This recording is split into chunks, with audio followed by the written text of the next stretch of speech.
জয় হিন্দ বন্ধুরা, আমি সুশোভন আর আপনারা দেখছেন আপনাদের প্রিয় চ্যানেল অদ্ভুত অথচ বাস্তব।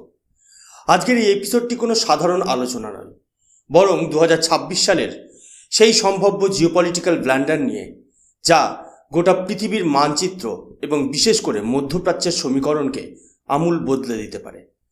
আমরা আজ কথা বলবো সেই বিপদ নিয়ে যা ইসরায়েল আজ অনুভব করছে, কিন্তু আমেরিকা হয়তো এখনও নাকে তেল দিয়ে ঘুমাচ্ছে।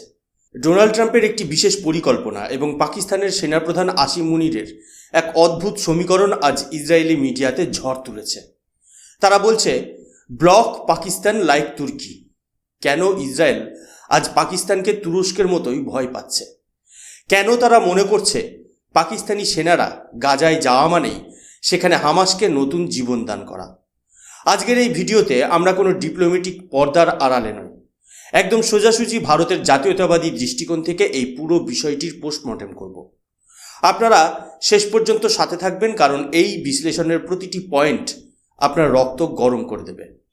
বন্ধুরা, প্রথমেই একটা কথা পরিষ্কার করে নেওয়া দরকার। ডোনাল্ড ট্রাম্প যখন হোয়াইট হাউসে ফিরেছেন তখন তিনি কিছু out of the box idea নিয়ে এসেছেন। তার মধ্যে একটা হলো গাজায় ইসরায়েলি সেনার বদলে একটি মুসলিম কোয়ালিশন ফোর্স মোতায়েন করা, যাতে ইসরায়েলকে আর গাজার ভেতরে থেকে রক্ত না ঝরাতে হয়। এই পরিকল্পনায় ট্রাম্পের তুরুপে তাস হলেন পাকিস্তানের জেনারেল আসিম মুনির। ট্রাম্প তো তাকে নিজের ফেভারিট ফিল্ড মার্শাল বলে ফেলেছেন। কিন্তু প্রশ্ন হলো, এই যে ডিল হতে চলেছে, এতে কি ইসরায়েল সুরক্ষিত থাকবে? ইসরায়েলি সাধারণ মানুষ থেকে শুরু করে তাদের প্রাক্তন মিলিটারি জেনারেল এবং ইন্টেলিজেন্স অফিসাররা আজ আতঙ্কে ভুগছেন। তারা পরিষ্কার দেখছেন যে পাকিস্তানকে আমেরিকা শান্তিরক্ষী হিসেবে পাঠাতে চাইছে, সেই পাকিস্তানের ডিএনএতে আসলে কি আছে। আপনাদের মনে হতে পারে পাকিস্তান তো আমেরিকার বন্ধু দেশ, তাহলে সমস্যা কোথায়? সমস্যাটা হলো পাকিস্তানের ডাবল গেম। আজ ইসরায়েলি মিডিয়া, বিশেষ করে টাইমস অফ ইসরায়েল বা হিব্রু সংবাদ মাধ্যমগুলোতে একটা বিশাল বিতর্ক শুরু হয়েছে। তারা বলছেন, তুরস্কের এরদোগানকে তো নেতানিয়াহু গেট থেকেই ব্লক করে দিয়েছেন, কিন্তু পাকিস্তানের ক্ষেত্রে ট্রাম্প কেন এত উদার?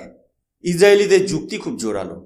তারা বলছে, পাকিস্তানের আর্মি চিফ বা বড় বড় জেনারেলরা হয়তো ডলারের লোভে বা নিজেদের গদি বাঁচাতে আমেরিকার কথা শুনবে, কিন্তু পাকিস্তানের গ্রাউন্ড লেভেলের যে সৈনিকরা আছে তারা আসলে গাজায় বন্দুক হাতে পাহারা দেবে।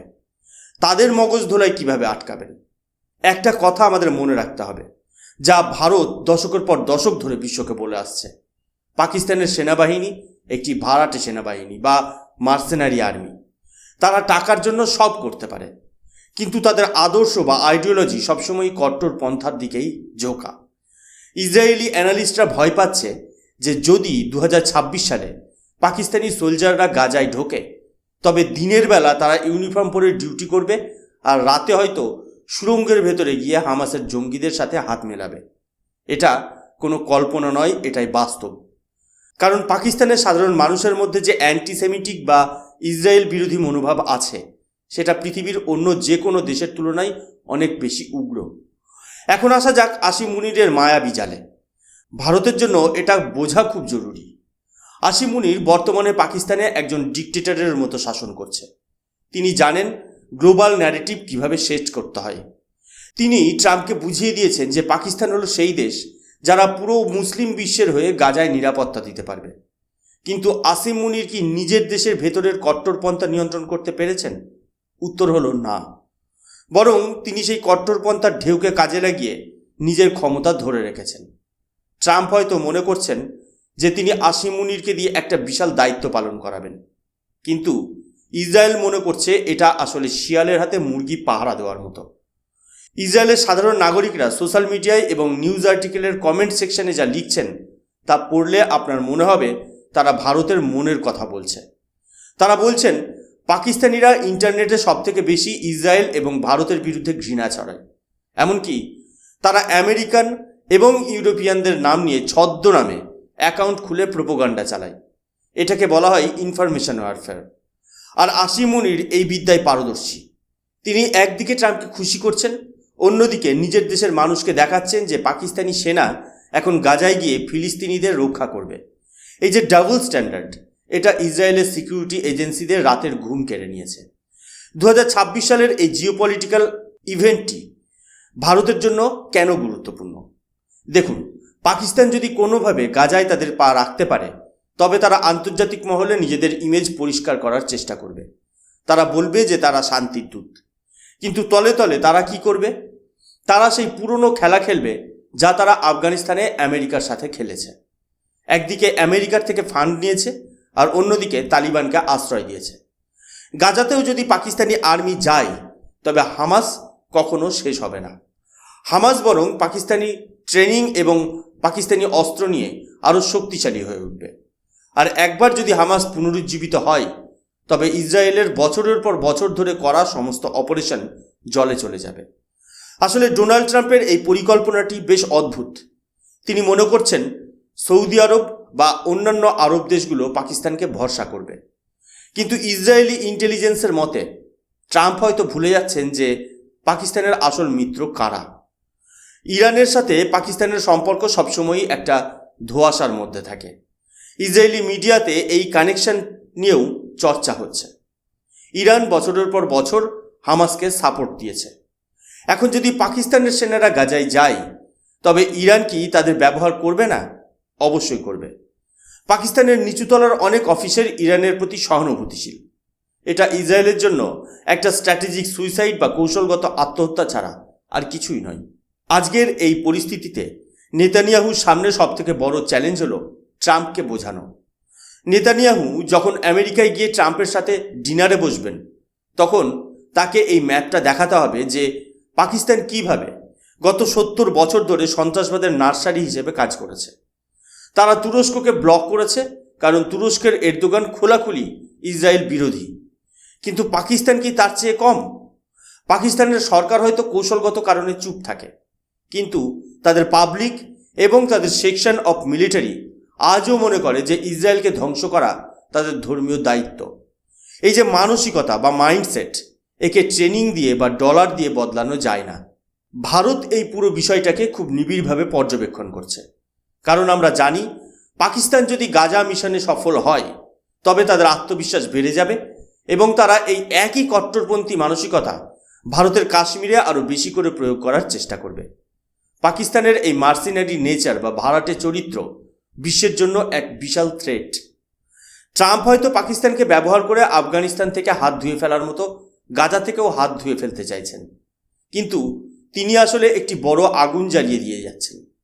ইসরায়েলের মানুষ আজ যে অ্যাওয়ারনেস বা সচেতনতা দেখাচ্ছেন, তা সত্যিই প্রশংসার যোগ্য।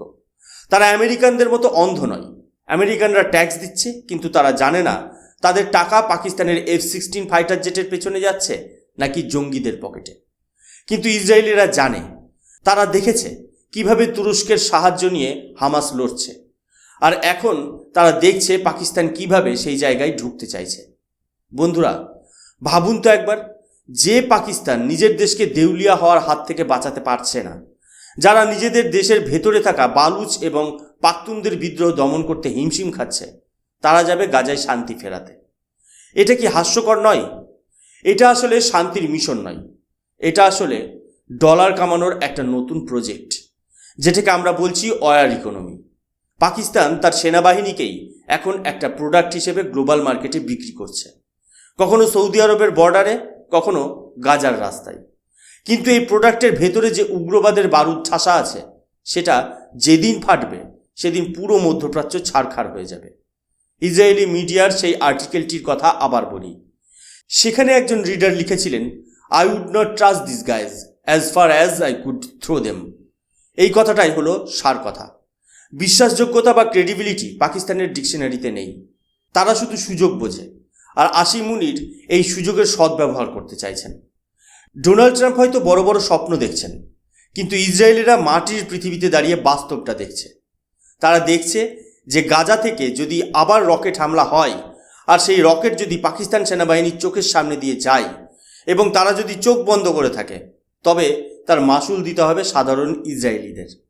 ভিডিওর শেষে আমি আপনাদের একটাই প্রশ্ন করতে চাই, আপনারা কি মনে করেন পাকিস্তান সত্যিই গাজায় শান্তি ফেরাতে পারবে, নাকি এটি ডোনাল্ড ট্রাম্পের জীবনের সবথেকে বড় কূটনৈতিক ভুল বা ডিপ্লোম্যাটিক মিস্টেক হতে চলেছে? কমেন্ট সেকশনে আপনাদের মূল্যবান মতামত অবশ্যই জানাবেন। কারণ আপনাদের মতামতই আমাদের এই জাতীয়তাবাদী লড়াইকে আরও শক্তি দেয়। মনে রাখবেন, আজকের দুনিয়ার তথ্যই হলো সবথেকে বড় অস্ত্র, আর অদ্ভুত অথচ বাস্তব সেই তথ্য আপনাদের কাছে পৌঁছে দিতে দায়বদ্ধ। বন্ধুরা, আজকের জন্য এইটুকুই।